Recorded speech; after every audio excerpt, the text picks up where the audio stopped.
ఓం స్వస్తి శ్రీ గణేశాయ నమః. మహర్షి వేదవ్యాస గురవే నమః. మహామహోపాధ్యాయ పద్మశ్రీ పుల్లెల శ్రీరామచంద్రుడు గారు రచించిన మహాభారత సార సంగ్రహము అను కావ్య గ్రంథమునందలి వనపర్వము చదువుచున్నది జంగా కృష్ణమూర్తి. పరశురామోపాఖ్యానం. అక్కడ యుధిష్ఠిరుడు పరశురాముని అనుచరుడైన అకృతవర్ణుణ్ణి పూజ్యుడైన భార్గవరాముని దర్శనం ఎప్పుడు లభిస్తుంది అని అడిగాడు. నీవు వస్తున్నట్లుగా ఆయనకు తెలుసును. నీ విషయంలో ఆయనకు ఆదరం ఉంది. అష్టమి నాడు, చతుర్దశి నాడు ఆయన దర్శనం ఇస్తారు. రేపు చతుర్దశి కదా, రేపు చూడవచ్చును అని అతడు చెప్పాడు. యుధిష్ఠిరుడు అడగగా అతడు పరశురాముని వృత్తాంతం ఇలా చెప్పాడు. భృగువంశంలో జన్మించిన రాముడు హైహయరాజైన కార్తవీర్యార్జునుణ్ణి సంహరించాడు.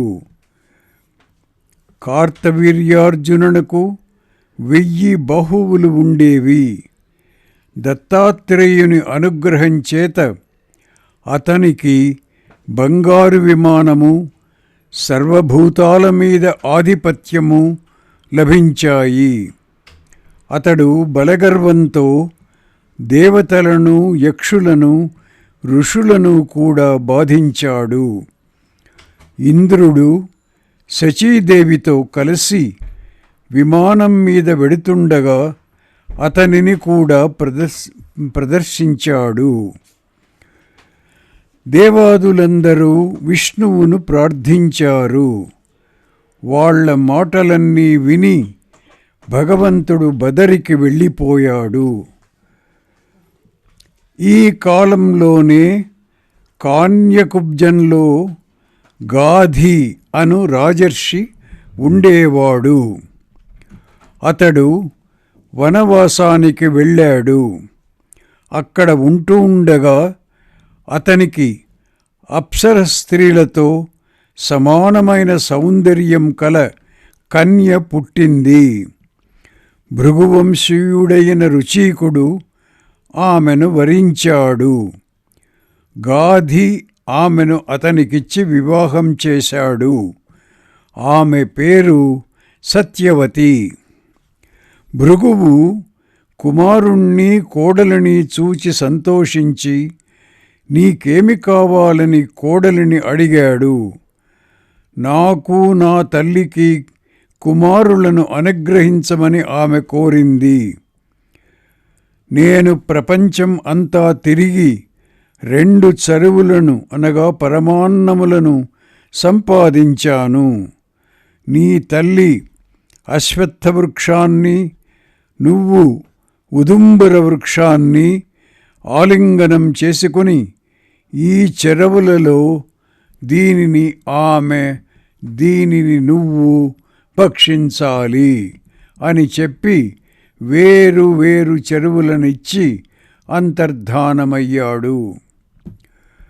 వృక్షాల విషయంలోనూ చదువుల విషయంలోనూ వాళ్ళు తారుమారు చేశారు.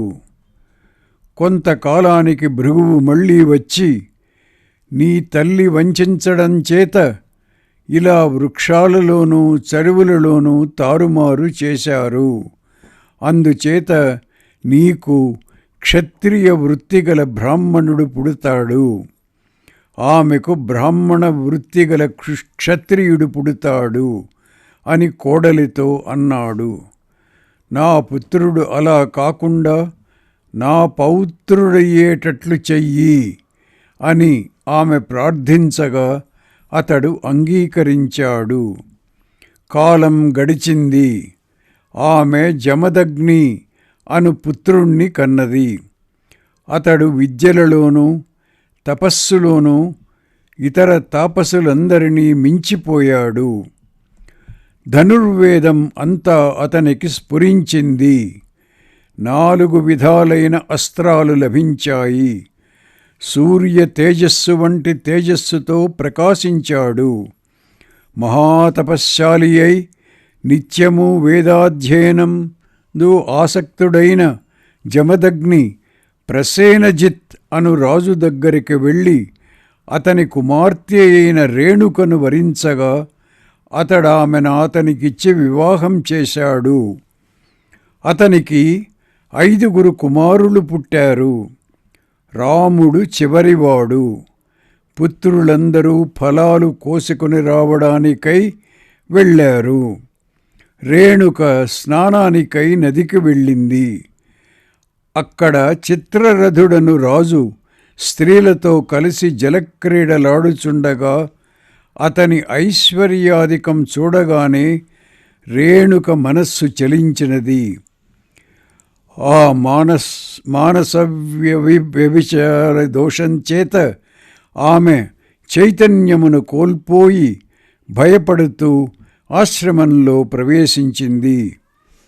మానసధైర్యం కోల్పోయి బ్రహ్మతేజో విహీనురాలై ఉన్న ఆమెను చూడగానే విషయం గ్రహించిన మహర్షి ఆమెను ఛీ అని నిందించాడు.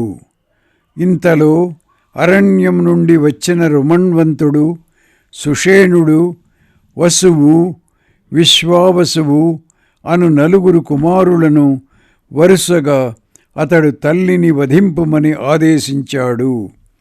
వాళ్ళు మౌనంగా ఉండిపోయారు.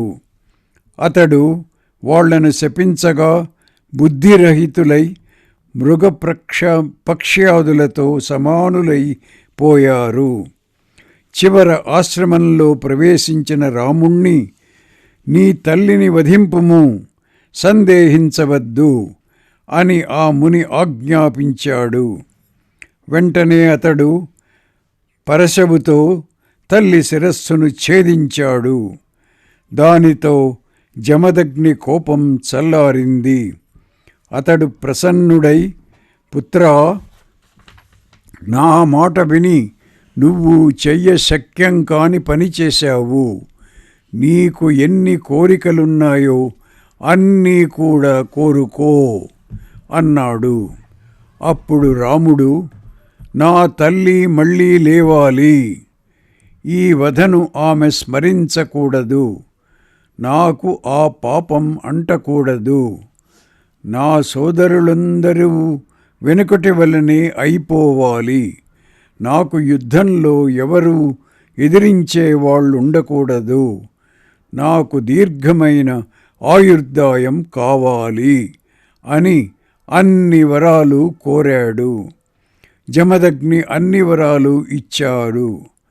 ఒకనాడు జమదగ్ని కుమారులందరూ బయటికి వెళ్ళారు. అప్పుడు కార్తవీర్యార్జునుడు ఆ ఆశ్రమానికి వచ్చాడు. ఋషి భార్య అతనిని పూజించింది. యుద్ధమదంతో మత్తుడైన వానికి ఆ పూజ సంతోషం కలిగించలేదు. అతడు మహావృక్షాలనన్నింటినీ విరిచివేసి హోమధేనువు అరుస్తుండగా దాని లేగదూడను బలాత్కారంగా లాగికొనిపోయాడు. ఇంటికి తిరిగి వచ్చిన రామునికి తండ్రి ఈ విషయం చెప్పాడు. ఆ ధేనువు దీనంగా అరుస్తుండగా చూచి రాముడు కోపం పట్టజాలకపోయాడు. వెంటనే వెళ్ళి అతడు కార్తవీర్యుని 1000 చేతులు నరికివేసి వానిని సంహరించాడు. కార్తవీర్యుని పుత్రాదులు రాముడు లేని సమయం చూచి ఆశ్రమానికి వచ్చి ఆశ్రమంలో ఉన్న జమదగ్నిని వధించారు. వాళ్ళు వెళ్ళిన తరువాత రాముడు సమిధలతో ఆశ్రమానికి వచ్చి మరణించి పడి ఉన్న తండ్రిని చూచి చాలా విలపించాడు. అతడు బాగా కోపించి క్షత్రియులనందరినీ నశింపచేస్తానని ప్రతిజ్ఞ చేసి వెళ్ళి కార్తవీర్యుని పుత్రులనందరినీ సంహరించాడు. వాళ్ల వెంటనున్న క్షత్రియులనందరినీ కూడా సంహరించాడు. ఈ విధంగా పరశురాముడు 21 పర్యాయాలు క్షత్రియ వధ చేసి సమంత పంచకంలో 5 రక్తపు మడుగులను నిర్మించాడు. ఆ మడుగులలో తన పితృదేవతలకు తర్పణాలిచ్చాడు. అక్కడ రుచీకుడు ప్రత్యక్షమై క్షత్రియ వధ చేయవద్దని రాముణ్ణి నివారించాడు.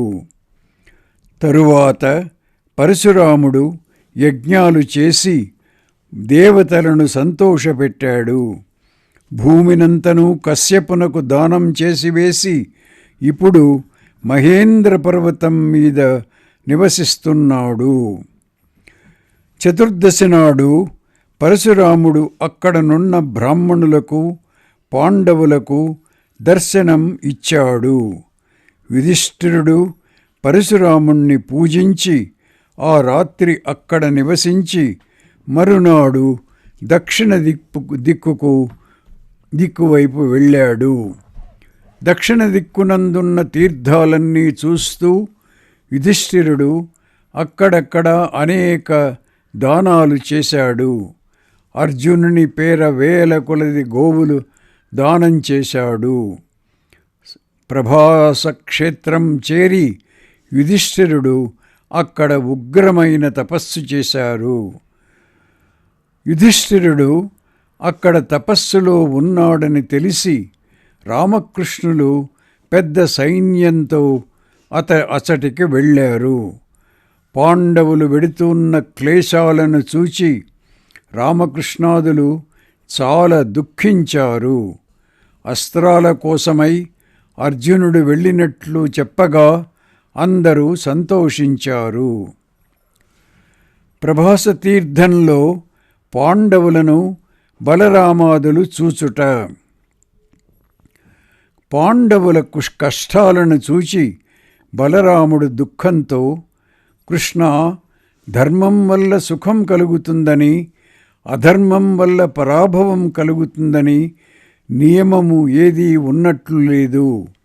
చూడు, ధర్మాత్ముడైన యుధిష్ఠిరుడు ఎలా కష్టాలు అనుభవిస్తున్నాడో, దుర్యోధనుడు ఎలా సుఖంగా ఉన్నాడో.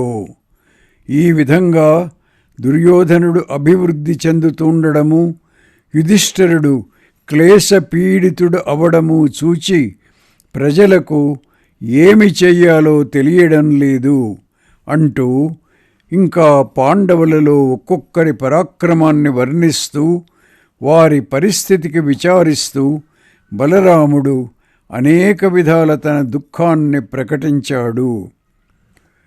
సాత్యకి బలరామునితో, రామా, ఇది విచారించే సమయం కాదు.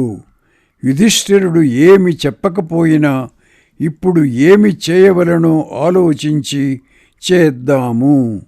మనం అందరము ఉండగా ఈ పాండవులు అడవులలో కష్టపడడం ఏమీ బాగాలేదు.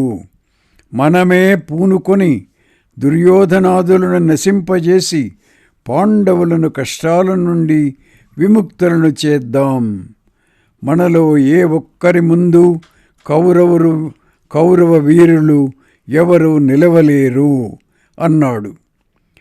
ఆ మాటలు విని కృష్ణుడు, సాత్యకి, నీవు చెప్పినదంతా నిజమే, కానీ యుధిష్ఠిరుడు కానీ, భీమార్జునులు కానీ, నకుల సహదేవులు కానీ, ద్రౌపది కానీ ధర్మ మార్గం నుండి చలించరు అన్నాడు. కృష్ణుడన్నది నిజమే. యాదవ వీరులారా, ధర్మం నుండి, సత్యం నుండి తొలగిపోకుండా మనల్ని మనం రక్షించుకుందాం అన్నాడు యుధిష్ఠిరుడు. యాదవులందరూ పెద్దలందరికీ ప్రణమించి స్వనగరానికి వెళ్ళిపోయారు. యుధిష్ఠిరాదులు తీర్థయాత్రలు సాగిస్తూ విదర్భరాజు సంరక్షణలో ఉన్న ఉత్తమములైన తీర్థక్షేత్రాలతో పవిత్రమైన పయోష్ఠీ నదికి వెళ్ళారు.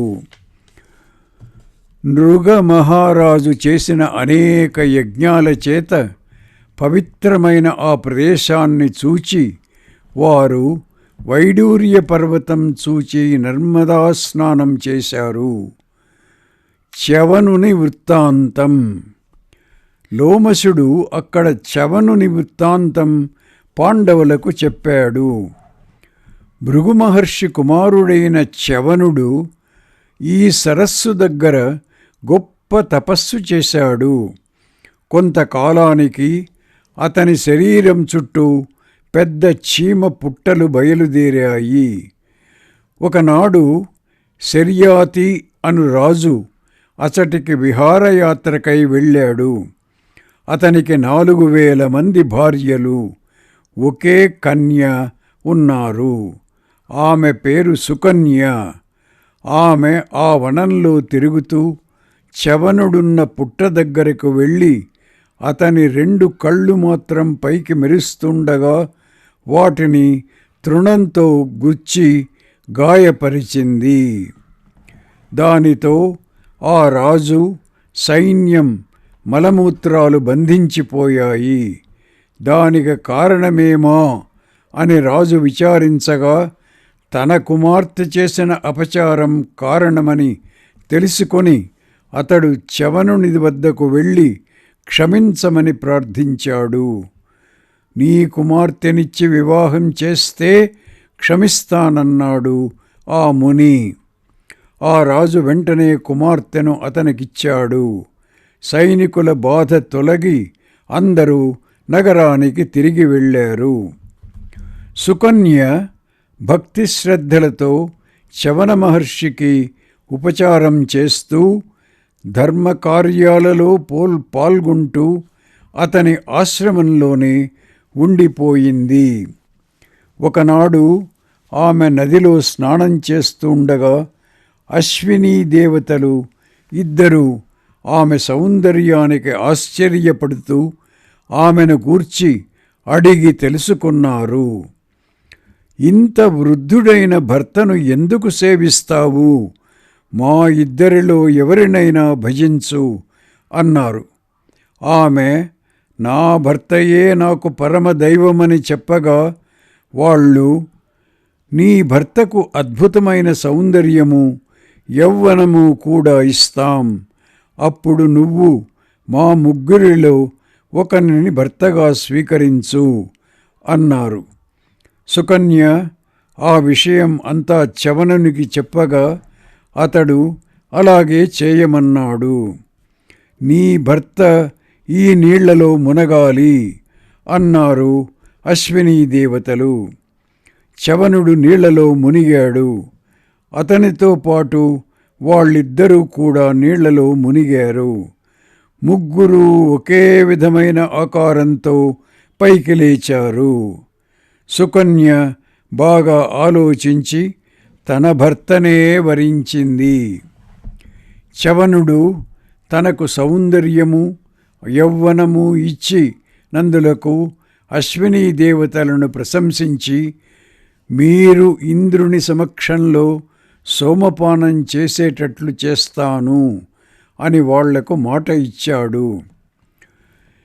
చ్యవనుడు రూప యౌవన సంపన్నుడయ్యాడని విని శర్యాతి చాలా సంతసించి పెద్ద సైన్యంతోనూ పరివారంతోనూ ఆ ఆశ్రమం చేరి కుమార్తెను అల్లుణ్ణి కలిసి కొంతకాలం అక్కడనే ఉన్నాడు.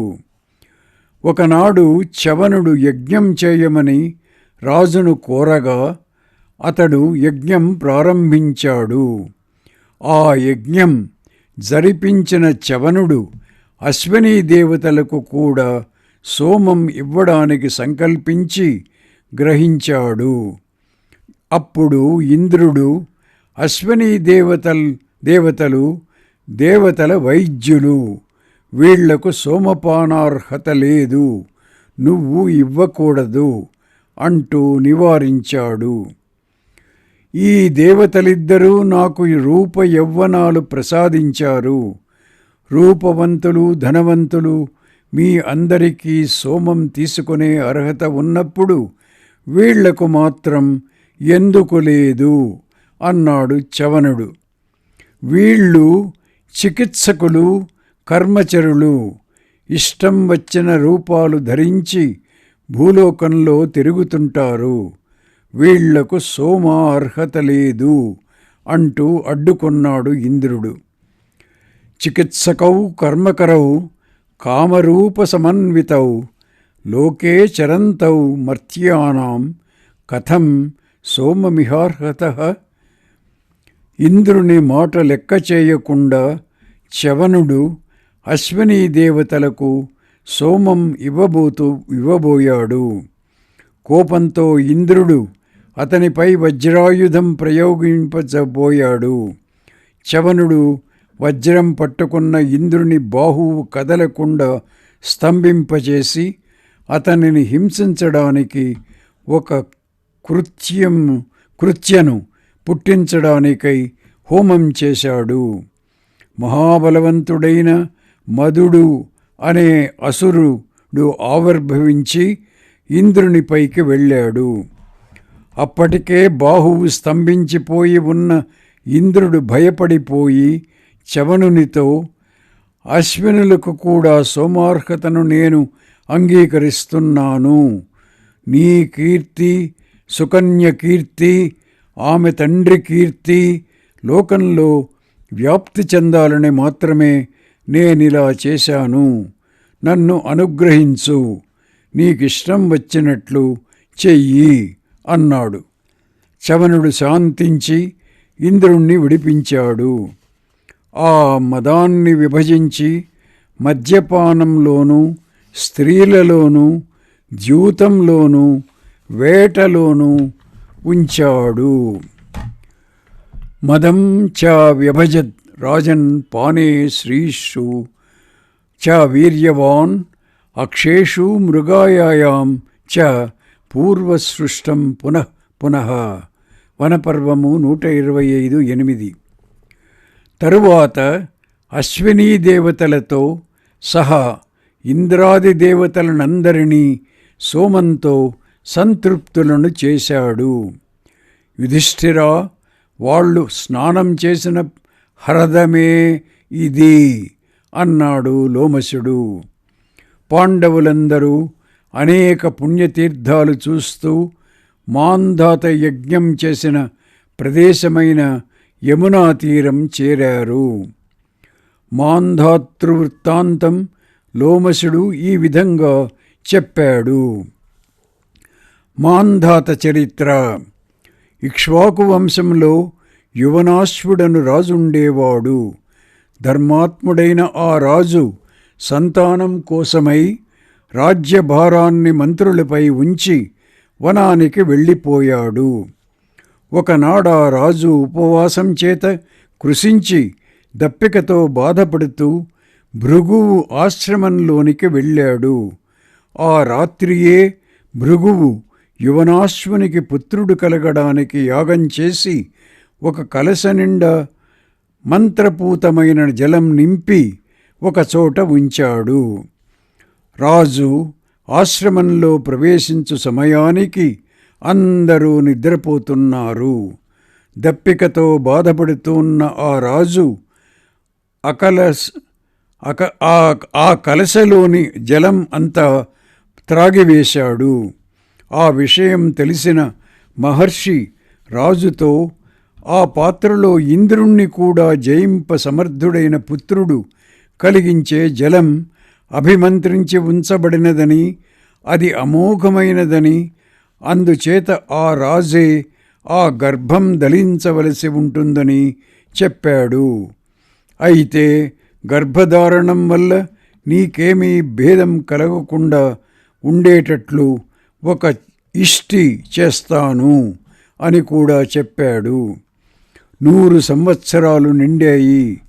ఆ రాజు గర్భాన్ని చీల్చుకొని సూర్యుని వంటి కుమారుడు బయటికి వచ్చాడు. రాజుకు ప్రాణాపాయం కలగలేదు. ఈ పిల్లవాడు నా తర్జనిని కుడుస్తాడు అంటూ ఇంద్రుడు వచ్చి ఆ పిల్లవాని నోటిలో తర్జని అనగా బొటనవ్రేలికి పక్క వేలు పెట్టగా ఆ పిల్లవాడు దానిని గ్రోలాడు.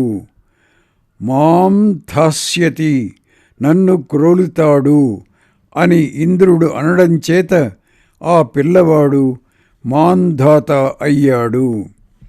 13 హస్తాల పొడగరి అయ్యాడు. అన్ని విద్యలు, ధనుర్వేదము అప్రయత్నంగా అతనికి స్ఫురించాయి. అభేద్యమైన కవచము, ధనుర్బాణాలు, ఇతర ఆయుధాలు తలవగానే అతనికి లభించాయి. ఇంద్రుడు స్వయంగా అతనిని రాజ్యాభిషిక్తుణ్ణి చేశాడు. త్రిలోకాలను ధర్మం చేత వశం చేసుకున్నాడు. అనేక యజ్ఞాలు చేశాడు. ఇంద్రుని అర్ధాసనం అలంకరించాడు. 12 సంవత్సరాల అనావృష్టి కలిగినప్పుడు ఇంద్రుడు చూస్తుండగా వర్షం కురిపించాడు.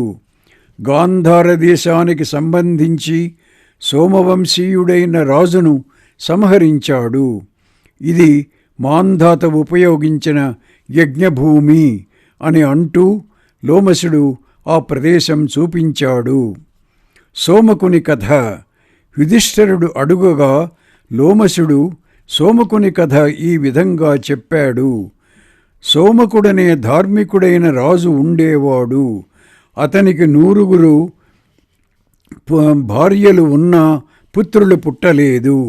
అందరికీ వార్ధకం వచ్చేసింది. ఒక ఆమెకు మాత్రం చిరకాలానికి ఒక శత్రుడు పుట్టాడు. వాని పేరు జంతువు. ఆ 100 మంది స్త్రీలు కూడా అన్ని భోగాలు వదిలివేసి ఆ ఒక్క పిల్లవాని మీదే ప్రాణాలన్నీ పెట్టుకొని వానిని పెంచారు. ఒకనాడు ఒక చీమ ఆ పిల్లవాని వంటి మీద కుట్టింది. వాడు కెవ్వుమన్నాడు. అంతే, ఆ తల్లులందరూ వాని చుట్టూ మూగి ఏమైందో అంటూ పెద్ద కోలాహలం చేశారు.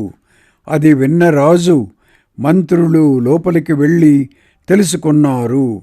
రాజు ఆ పిల్లవానిని ఊరుకోబెట్టి మంత్రులతోనూ ఋత్విక్కుతోనూ బయటకు వచ్చి కూర్చొని ఇలా అన్నాడు. ఛీ, ఒక్క పుత్రుడు ఉండడం కంటే అసలు పిల్లలు లేకపోవడమే మంచిది. ఒకే పుత్రుడుంటే వాడు ఏమైపోతాడో అని క్షణక్షణము చింతయే. ద్విగస్తిహైకపుత్రత్వమపు పుత్రత్వం వరం భవేత్ నిర్యాతురత్వాద్భూతానాం శోక ఏవైకపుత్రత. వనపర్వము 127:12. కొంతమందికైనా పుత్రులు కలగకపోతారా అని 9 భార్యలను పెండ్లాడాను. అతి కష్టం మీద ఒకడు పుట్టాడు. నా ప్రాణాలు వీళ్ల ప్రాణాల వీని మీదనే ఆధారపడి ఉన్నాయి. నాకు 9 పుత్రులు కలిగే కర్మ ఏదైనా ఉందా?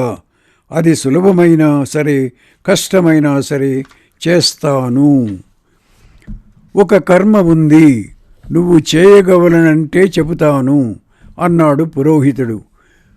ఎలాంటి కర్మనైనా సరే చేస్తాను, చెప్పు అన్నాడు రాజు. ఈ జంతుణ్ణే బలి ఇచ్చి ఆ కర్మ చెయ్యాలి. వీని వప తీసి హోమం చేయగా ఆ వపాగంధం వాసన చూస్తే నీ భార్యలందరూ గర్భవతులవుతారు. నీ భార్యలలో ఏ భార్యకు జంతువు పుట్టాడో ఆమెకే మళ్ళీ కుమారుడుగా అతడు పుడతాడు. వీని ఎడమ ప్రక్క బంగారు మచ్చ ఉంటుంది అని పురోహితుడు చెప్పాడు. రాజు సరే అన్నాడు. భార్యలేమాత్రమూ అంగీకరించక చాలా గొడవ చేశారు. బలాత్కారంగా పిల్లవాణిని లాగుకొని వాని హోమం చేశారు. వాళ్ళు మూర్ఛపోయారు. కానీ వపాగంధం వాసన చూడడం చేత గర్భవతులై 9 పుత్రులను కన్నారు. జంతువు పురోహితుడు చెప్పిన విధంగా జ్యేష్ఠపుత్రుడిగా పుట్టాడు. తల్లులందరూ తమ పిల్లల మీద కంటే కూడా వాని మీదనే అత్యధికమైన ప్రేమతో వానిని పెంచారు. కొంతకాలానికి పురోహితుడు మరణించాడు. తరువాత సోమకుడు మరణించాడు. అతడు పరలోకం చేరి చూచేసరికి ఆ పురోహితుడు ఘోరమైన నరకంలో యాతన అనుభవిస్తున్నాడు. నీ చేత ఆ యజ్ఞం చేయించిన ఫలం ఇది అని అతడన్నాడు. అప్పుడు ఆ రాజర్షి యమధర్మరాజు దగ్గరకు వెళ్ళి, నేను ఈ నరకంలో ప్రవేశిస్తాను, ఆ బ్రాహ్మణుని విడిచిపెట్టు అన్నాడు. రాజా, ఒకడు చేసిన దాని ఫలం మరొకడు అనుభవించడం కుదరదు. ఇదిగో నీవు చేసిన పుణ్యాల ఫలాలు, వాటిని అనుభవించు అన్నాడు యమధర్మరాజు. నేను ఈ బ్రహ్మవాదిని విడిచి పుణ్యఫలాలు అనుభవించజాలను. పుణ్య పాపాల ఫలాలు మేము ఇద్దరము కలిసి సమంగా అనుభవిస్తాం అన్నాడు రాజు. యముడు అందుకు అంగీకరించగా ఆ ఇద్దరూ కలిసి కొంతకాలం నరకయాతన అనుభవించి పాప విశుద్ధులై ఉత్తమ లోకాలకు వెళ్ళారు. ఆ రాజు ఉన్న పుణ్యమైన ఆశ్రమం ఇదే అని లోమసుడు చెప్పాడు.